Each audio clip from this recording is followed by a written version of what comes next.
How much debt do you have? None to mine. Oh, debt. Yikes. Oh, no. Do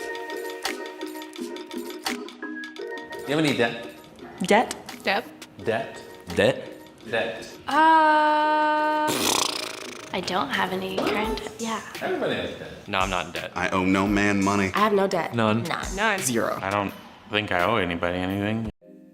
How's it going, everyone? Welcome back to another video, and today we're going to be talking about money. It's now December, it's officially the festive period, and a lot of people are about to go into debt to fund this festive season. So when I came across this video on The Cut discussing about how many people are in debt, I decided that, you know what, I want to make a video on it, especially considering the time of year. So, do you have debt? Why do you have debt? Let's talk about it. Right now? Yeah. Not that much. Like, I just have to pay off my credit card. It's like $300. $400. I have a lot of parking tickets. I'm not gonna pay it though. Like 900 bucks? 1,000. 1,500. A couple grand? 2,000. 2,000 in debt just from credit cards. I was going on vacations like aggressively. My ex just bounced on me the day rent was due. Basically, I'm lucky I have a chill ass landlord. I got evicted. It's all medical bills. Medical bills? Are you gonna pay them? Yeah, I'm paying them off. I got a few racks in debt. The 3,000 range. 4,000 or 4. Having listened to the people so far, it seems like everyone has a definition of what's acceptable amount of debt. For some people, $100 is acceptable. For some, as you can see, some are like $5,000 worth of debt is acceptable. But in your case, how much debt is acceptable? I personally think as long as the debt is manageable and it can be paid off within 3 to 6 months, I think that's acceptable. The minute you're now talking about a year or years to pay off debt, you're losing control of the situation. And not only that, why are you getting into debt? Like there was somebody in this list that said they got into debt funding vacations. Them I have no sympathy for. No sympathy for. I'm like, look, you're getting into debt for things that you don't really need. But then if it's a situation where you're getting into debt because of a medical emergency, that's understandable because that's obviously an emergency. You didn't plan for that. But a vacation, you literally sat down, realized, I don't have the money for this, so I'm going to take out a loan or I'm going to borrow money to fund this vacation. Wow. Got a few racks in debt. The 3,000 range. 4,000 or 4,000. 4 or 5. 5,000 maybe? $5,000. $6,000? Speeding tickets. Actually, not that much. 7 grand. Does that affect your life? No. It's affecting me more now because I'm trying to buy a house and can't get approved. How much debt do you have? Tons. Not much. Close to 10,000. 10,000. $10,000 worth of debt? 11,000 for my student loan, and then $200 is on my credit card right now. Oh shit! And another 300. I bought a piano on credit card too. I'm a bit reckless. Swipe, swipe, swipe. I got a credit card. Let's go to a nice hotel. Still got to pay that off. But I had a good time. The good old student loans, student loans.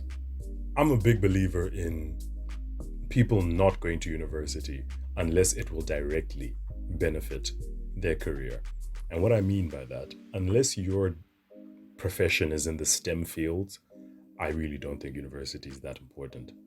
You're actually better off probably starting off with an apprenticeship, an internship, and working your way up from there. Because let's be honest, when we all have our jobs right now, how often do you find them actually asking you, oh, can you please show me your degree and all that stuff? They usually just ask you to be like, hey, what job experience do you have? And it's probably from the previous employer. They don't really care about what you did 5-10 years ago. They're going to be looking at your most immediate work experience. So when you find people going into tens of thousands of dollars of debt, and then you look at how much the return on investment, how much money you're making now, ask yourselves this. How much did it cost for you to go to university per year? And ask yourself how much you're making now. So like, for example, if let's say your university cost, for the sake of this example, was $1,000 for the whole degree, but you're currently only earning something roughly like $10 a month.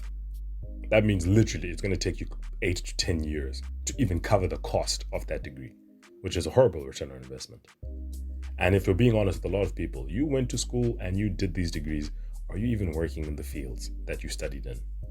Most people don't. according to studies. So now you ask yourself, you're entering into debt and you're not even doing the profession that you studied in.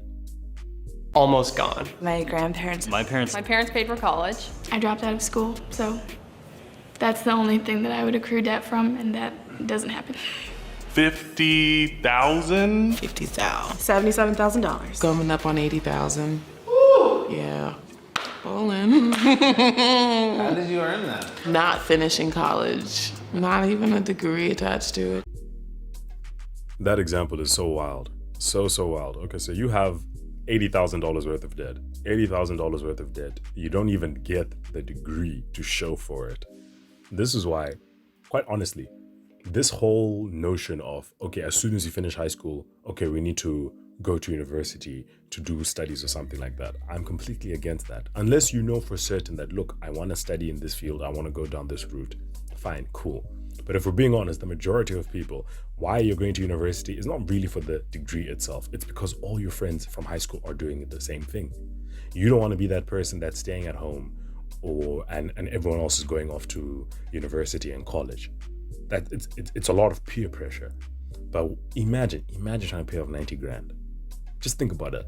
90 grand, depending on where you are on earth, some people will likely never see 90 grand in their lifetime, depending on where they are in the world.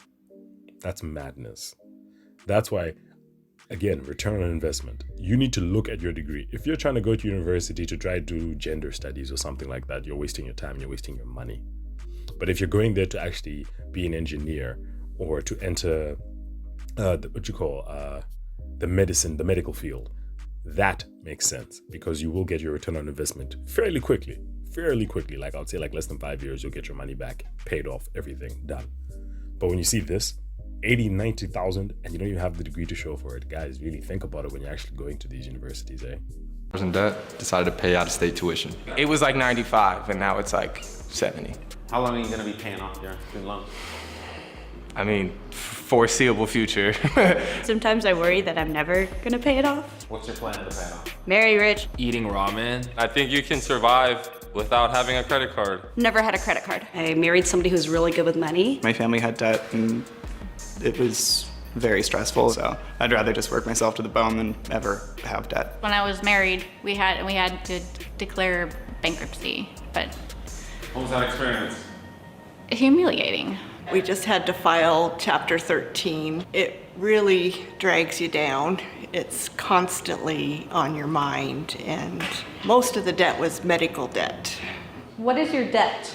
$130,000, all student debt. How does your debt make you feel right now? These are the kind of conversations that we really should be having more of in terms of chatting with our friends, our families, just understanding money, how to make it work for you, and these kind of decisions. Like, why are we making the decisions we make? You find the people that are entering debt to fund a holiday. Okay, you want to go on holiday. Maybe instead of going to that other country, why don't you go to the city down the road? Maybe 2 hours away you go, you still have a vacation away from home. But it's actually, instead of going into debt, you now use the money that you do have and there's no debt that needs to be paid. Because as you can see from all these people, debt is stressful. Debt is stressful. Getting to the stage where you're afraid to answer your phone because you know there are debt collectors that are coming after you. And depending on the situation, you might actually have like actual threats being made against you because you owe so many people money. Money, think about this. When you have money, life just becomes easier because you're not stressing about things. Oh my gosh, if my car breaks down, am I gonna have enough money to fix my car? Oh, my friend's having a birthday. Do I have enough money to attend the birthday?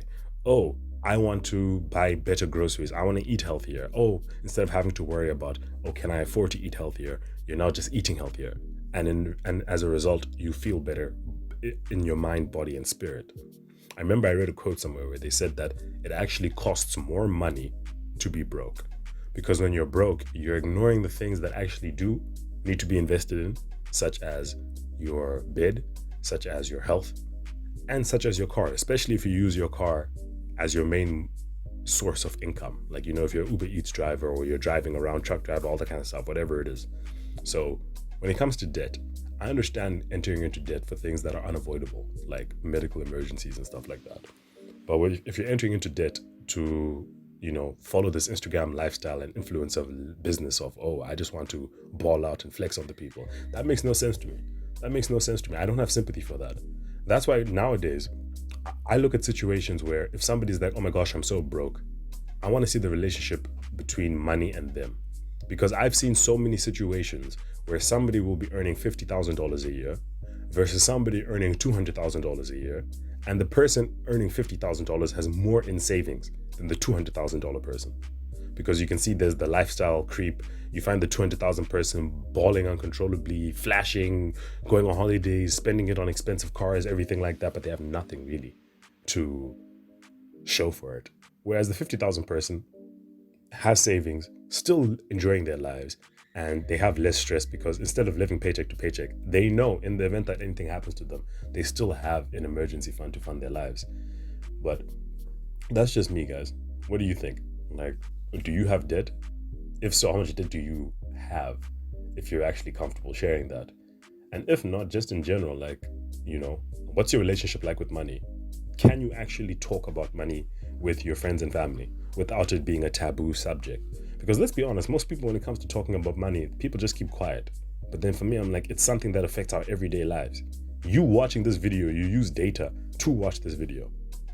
And you paid money to watch this video. So, I don't know, guys. You tell me what you think. I'll see you guys in the next video. Enjoy your festive season. Don't get into too much debt.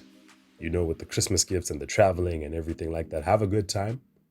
And depending on the next time I upload, I'll see you guys in the new year. Cheers.